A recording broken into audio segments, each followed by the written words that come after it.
Saya bercerita malam hari ini Bapak Ibu tentang seorang pemuda. Saya tak banyak cerita tentang perang pemikiran malam hari ini. Kita bercerita tentang seorang pemuda. Nama pemuda tersebut adalah Ja'far bin Abi Talib. Siapa namanya Bapak Ibu? Baik. Ja'far bin Abi Talib adalah seorang pemuda adik-beradik kandung dengan Ali bin Abi Talib. Siapa nama adik-beradik kandungnya? Ali bin Abi Talib. Ja'far bin Abi Talib dijuluki syuhada oleh baginda Nabi Muhammad sallallahu alaihi wasallam yang memiliki dua sayap kelak di surga, kata Nabi. Apa kelebihan Ja'far bin Abi Talib? Kelebihan Ja'far bin Abi Talib ini diceritakan dalam kitab-kitab sejarah tentang beliau bahwa orang yang istiqamah, berpegang teguh dengan agama. Ja'far bin Abi Talib ini orang yang sangat kokoh secara agama. Kalau kita istilahkan dalam Al-Quran itu al-i'tisam bihablillah wa'tasimu bihablillah jami'an wa la tafarraqu. Kalimatnya adalah wa'tasimu, berpegang teguhlah, bihablillah, dengan nilai-nilai agama. Dengan talinya Allah. Talinya Allah itu oleh para ulama disebut dengan agama Islam, nilai-nilai agama. Satu ketika Ja'far bin Abi Talib ini diperintahkan oleh Nabi untuk hijrah ke Habasah. Ada seorang raja di Habasah itu, Najasyi, yang sangat-sangat bijaksana, arif dan bijaksana. Apa kata Ja'far bin Abi Talib kepada Nabi? Berangkat. Berangkatlah 83 rombongan atau 83 orang berangkat menuju ke Habasyah.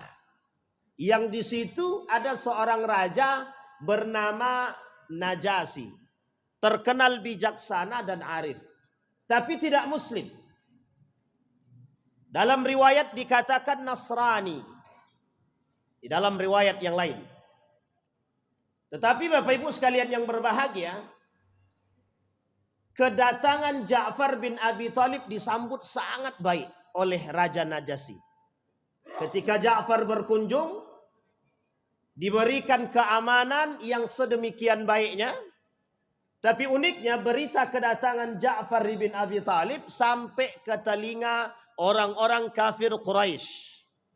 Disampaikan dalam cerita sejarah yang dinukil oleh Ja'far bin Abi Talib, yang oleh Ummu Salamah juga diceritakan dalam hadisnya mauquf.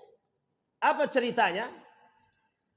Ketika Ja'far bin Abi Talib sampai ke tempat Habasyah, diberikan pengamanan oleh Raja Najasyi dengan begitu baik, disambut dengan mulia, bak tamu yang baik, sampai berita pengamanan dan keamanan ini ke telinga orang-orang kafir Quraisy. Maka para pembesar min kibaril Quraisy, dari pembesar-pembesar Quraisy itu mengutus dua orang, satu namanya adalah Amr bin As, yang kedua Rabi'ah, untuk menghadap kepada Raja Najasyi membawa sekian banyak hadiah. Pertanyaannya adalah, untuk apa hadiah tersebut? Hadiah tersebut dibawa untuk memberikan kegembiraan dalam bentuk kerjasama antara Habasyah dengan orang-orang kafir Quraisy yang ada di Mekah. Sampai di sini bisa dipahami Bapak Ibu ya? Baik, nanti kita lihat istiqomahnya di mana. Satu ketika Amr bin As berangkat menuju tempat tersebut, Habasyah, Amr bin As menyampaikan, dalam singkat cerita saja, Amr bin As menyampaikan poinnya kepada Raja Najasyi ketika setelah memberikan hadiah tersebut. Apa yang disampaikan oleh Amr bin As? Kata Amr bin As, ada orang yang masuk ke dalam tempat kalian, orang itu memecah belah agama yang ada di Mekah. Membawa agama baru oleh mereka merusak tempat atau melakukan perpecahan di Mekah. Apa kata Amr bin As? Kelak orang ini juga akan melakukan kerusakan di tempat Anda. Oleh pengawal yang membawa Amr bin As, diyakini oleh Amr bin As. Sehingga pengawal ini meyakini Raja Najasyi. Singkat cerita Bapak Ibu sekalian yang berbahagia, kata Raja Najasyi, tidak bisa begitu. Permintaan Amr bin As, orang ini, para yang berhijrah ini dikembalikan ke Mekah. Sesuai dengan keinginan orang-orang pembesar-pembesar yang ada di Makkah. Karena ada kerjasama, hubungan baik antara Habasyah dengan kafir Quraisy. Tapi apa kata Raja Najasyi? Tidak bisa begitu. Aku menjamin keamanan mereka. Kalau mereka melakukan kesalahan, baru kemudian kita usir. Atau kalau benar perkataan Anda, kita usir. Kita kembalikan. Saya ambil poin utamanya Bapak Ibu. Berbagai macam cara dilakukan oleh Amr bin As. Tepat pada satu pernyataan. Ketika Ja'far bin Abi Thalib dipanggil oleh Raja Najasyi. Kemudian dalam hadis tersebut, dia ada sekian banyak hadis, saya ambil 2 hadis saja dengan kalimat yang sama. Dalam penggalan hadis itu Ja'far bin Abi Thalib dikatakan begini. Kata pengawalnya, usjud. Usjudu limalikin. Apa kata pengawalnya? Hei, sujud kepada raja kami. Kemudian Ja'far bin Abi Thalib tidak mau bersujud. Dijawab, malaka la nasjud. Kenapa kalian tidak bersujud? Malaka la tasjud. Kenapa engkau tidak mau bersujud? Dijawab oleh pernyataan yang sangat unik dan tegas oleh Ja'far bin Abi Thalib. Apa kata Ja'far bin Abi Thalib? La nasjudu illa lillah. La nasjudu illa lillah. Perhatikan kalimat sebelumnya dalam hadis ini. Apa kalimat sebelumnya? Kalimat sebelumnya disampaikan oleh Ja'far bin Abi Thalib ketika ditanya oleh Raja Najasyi. Apakah benar pernyataan Amr bin As yang mengatakan Anda membawa agama baru? Dijawab oleh Ja'far bin Abi Thalib. Apa kata Ja'far bin Abi Thalib? Kami dulu jahiliyah. Kunna fi jahiliyatin. Na'budul asnam wal awsan. Apa kata Ja'far ketika ditanya oleh Raja Najasyi? Kami dulu fil jahiliyah. Sebelum kami masuk ke dalam Islam, mengerti Islam, kami dalam kejahiliahan. Bodoh dalam agama, sudah kita bahas. Tapi kemudian dijawab oleh Ja'far bin Abi Thalib. Kami menyembah patung dan kami menyembah berhala. Kira-kira di hadapan seorang raja, kita berani tegas demikian, apa yang akan terjadi? Apa yang akan terjadi? Kita ambil contoh. Ada seorang presiden misalkan. Hei Ridwan, pergi ke pasar. Saya bilang sama dia, saya tidak akan ke pasar kecuali perintah Allah. Ngamuk enggak presidennya itu Pak? Kira-kira. Kira-kira. Ini perlu dipelajari oleh para pemimpin. Siapapun mereka, setidaknya mengambil pelajaran penting kebijaksanaan yang dibawa oleh Raja Najasyi tentang kearifan dan kebijaksanaan. Apakah Raja Najasyi marah ketika diperintahkan sujud? Ja'far diperintahkan sujud dan dia tidak bersujud kepada Raja Najasyi? Tidak. Raja Najasyi tidak marah. Kenapa? Karena Raja Najasyi dia paham bahwa Ja'far ibn Abi Thalib berpegang teguh dengan ajaran agamanya. Sampai di sini bisa dipahami Bapak Ibu maksud kalimat ini? Baik. Di mana Ja'far ibn Abi Thalib itu tinggal? Di mana Ja'far ibn Abi Thalib tinggal? Di Habasyah. Apakah itu tempat tinggalnya Ja'far ibn Abi Thalib? Tidak. Apakah tempat yang dikunjungi oleh Ja'far ibn Abi Thalib mayoritas Muslim? Tidak. Bahkan tempat tersebut terkenal dengan Nasrani. Pelajaran penting. Saya petik satu petuah untuk kita semua. Di mana bumi dipijak, di situ langit dijunjung. Pertanyaan saya adalah, apa makna petuah ini? Apa maknanya?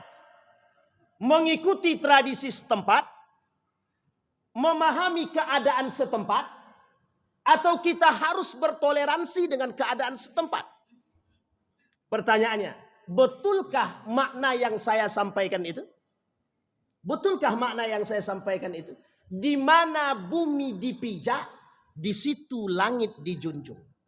Pertanyaan muncul, apa makna petuah ini bagi orang beriman?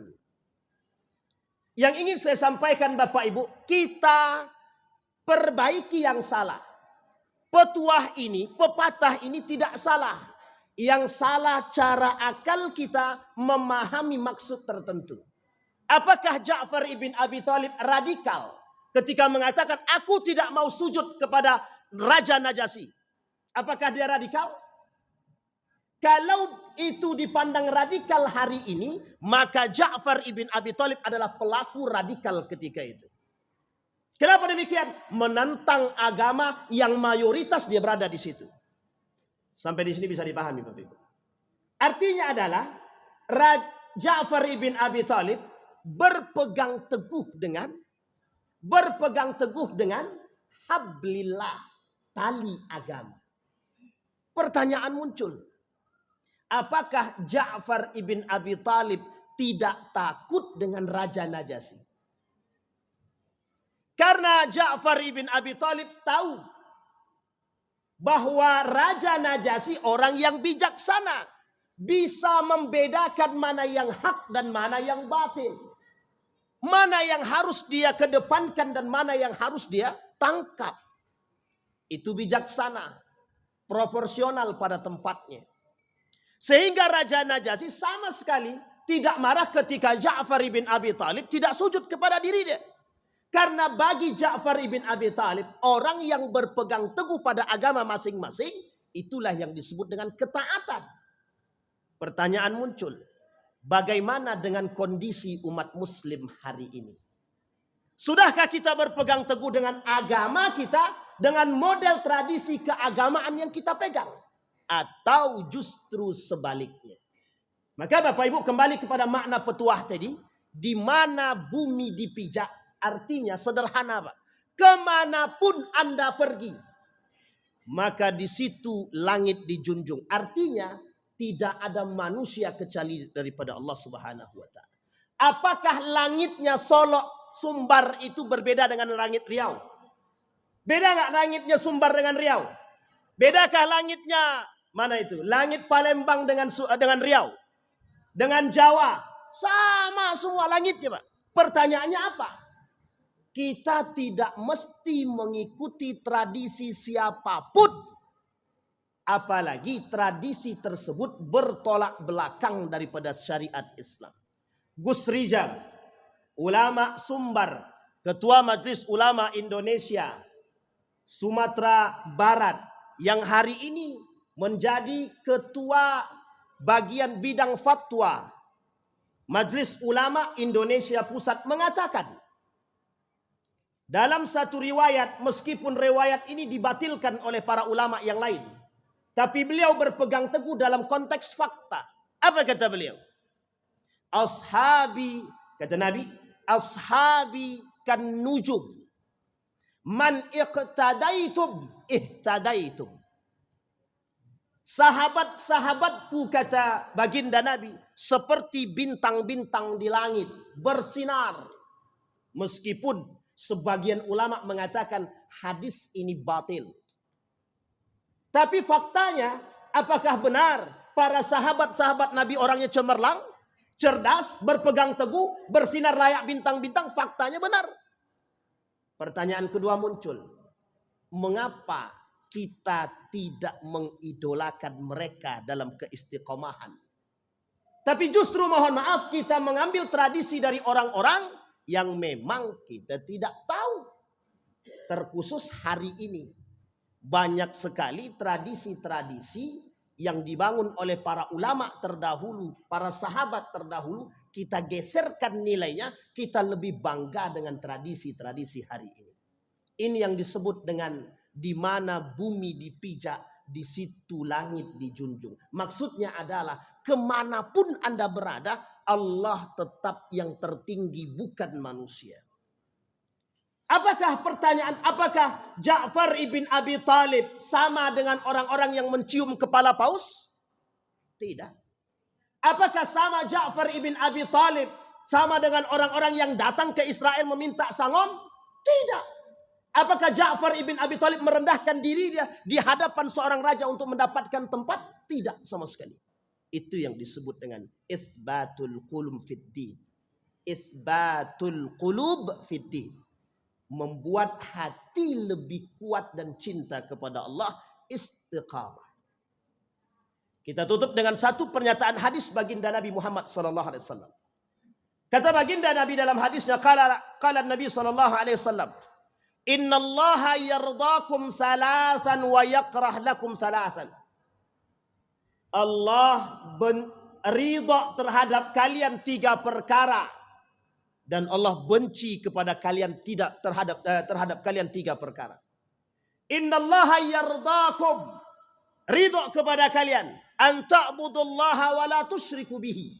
Kalian beribadah kepada Allah tapi tidak mensekutukan Allah. Istiqamah. Iman, akidah, kekuatan, keimanan, ketakwaan. Kita ambil satu tradisi, Bapak Ibu. Saya tidak sedang mengkritisi, tapi tolong diingat baik-baik untuk generasi kita. Ada tradisi mana yang lebih penting? Ingat kalimat ini, Pak. Tradisi mana yang lebih penting? Jangan tersinggung, Bapak Ibu ya, jangan tersinggung. Salat wajibkah atau salat tarawih? Salat wajibkah atau salat tarawih? Baik. Bapak Ibu yang jawab sendiri, bukan saya. Artinya Bapak Ibu sendiri yang mengungkapkan kalimat tersebut, mana yang terpenting.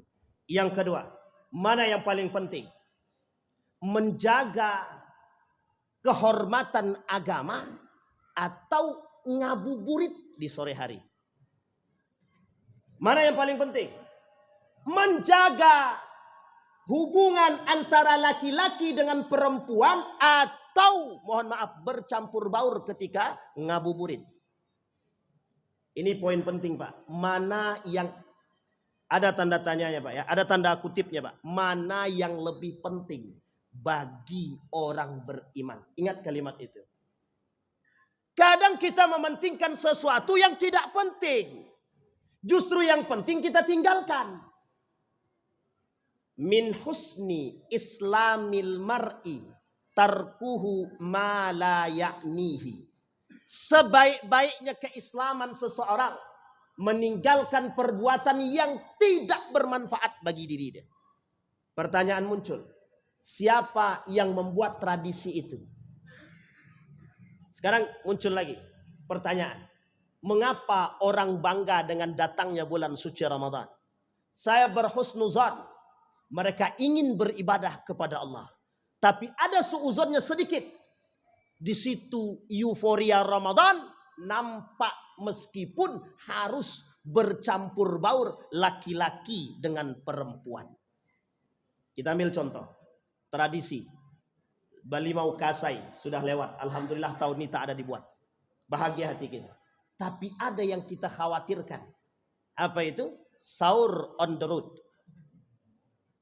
Bapak Ibu yang punya anak, generasi siapapun dia, perhatikan generasi Anda, perhatikan anak-anak kita. Ramadan datang kemuliaan, kebahagiaan. Tapi kalau kita rusak nodai, mohon maaf, dengan kesyirikan, kemaksiatan, kefasikan, justru tidak mendatangkan pahala bagi kita. Tapi mohon maaf, justru mendatangkan murkanya Allah. Pertanyaan muncul, mana yang disebut dengan bahagia dengan datangnya Ramadan? Sampai di sini bisa dipahami Bapak Ibu ya. Sehingga mohon maaf, tradisi-tradisi yang bertentangan dengan agama sebaiknya ditinggalkan. Tradisi-tradisi yang bertentangan dengan syariat ditinggalkan. Cari yang terpenting, tinggalkan yang tidak penting. Ini manfaat Ramadan. Kalaulah sholat wajib itu lebih utama daripada sunnah, mengapa kita ngambil yang sunnah? Ini poin pentingnya, Pak. Ustaz, itu euforia kami, Ustaz. Baik, tak salah. Kita cuma mengingatkan, jangan sampai yang sunnah lebih unggul daripada yang wajib. Kita ingin mengingatkan kepada kita semua, jangan sampai Ramadan kita hiasi dengan kemaksiatan. Ngabuburit itu tidak salah, tapi bermaksiat itu salah. Berbuka puasa tidak harus menunggu jadwal ngabuburit. Cukup tinggal ambil kurma, makan, minum dengan air putih, selesai. Tidak harus menambah dosa. Tapi jika harus melakukan perbuatan tersebut, silahkan jaga diri, batasi. Kadang mohon maaf betul. Maghribnya di jalan demi ngabuburit. Sholatnya kita takhirkan sampai mendekat isya. Penting buka puasa atau penting sholat? Penting buka puasa atau sholat? Yang ketiga, tradisi yang harus dikoreksi, diperbaiki, Pak. Beli makanan banyak, yang diminum air putih, sisanya tabdzir semua. Apa kata setan? Setan dibelenggu, manusianya jadi setan. Tidak usah Bapak Ibu, jangan. Kalau Bapak Ibu melihat kiri dan kanan, cukup lihat pada diri sendiri kita. Berapa banyak barang yang kita beli, inilah yang disebut dengan, mohon maaf, hirsud asyaddu minat tamak. Rakus lebih berbahaya daripada tamak itu sendiri. Tradisi yang harus dikoreksi. Sampai di sini bisa dipahami Bapak Ibu? Sudah berapa menit? Cukup atau lanjut? Cukup ketua? Cukup kata ketua. Ketua ada bisik di belakang, cukup. Itulah Pak. Jadi kembali kepada poin kita. Kata Nabi, wa'budullaha wa la tusyriku bihi syai'ah. Beribadahlah kepada Allah, jangan kalian mempersekutukan Allah. Nasihat yang pertama. Yang kedua, kita ini muslim, kerjakan yang bermanfaat, tinggalkan yang tidak bermanfaat.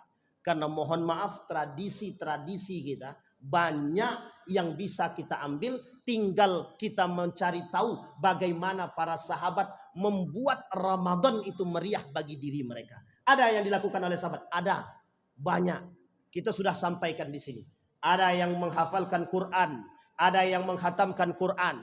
Utsman ibn Affan 8 kali dalam satu hari, 4 siang 4 kali malam, itu khatam Al-Quran. Utsman ibn Affan. Ali bin Abi Thalib 4 kali dalam satu hari satu malam, 2 siang 2 malam. Terakhir Abu Bakar 1 kali satu hari satu malam. Bapak Ibu tinggal pilih, Abu Bakar, Ali bin Abi Thalib atau Utsman ibn Affan. 1 kali satu hari, atau 4 kali satu hari satu malam, atau seperti Utsman 8 kali satu hari satu malam. Ingat ya, 8 kali itu khatam. Khatam. Artinya 30 juz dikali 8. Ya pandai-pandai Bapak Ibu mengalihkan. Mudah-mudahan ada manfaat bagi kita semua.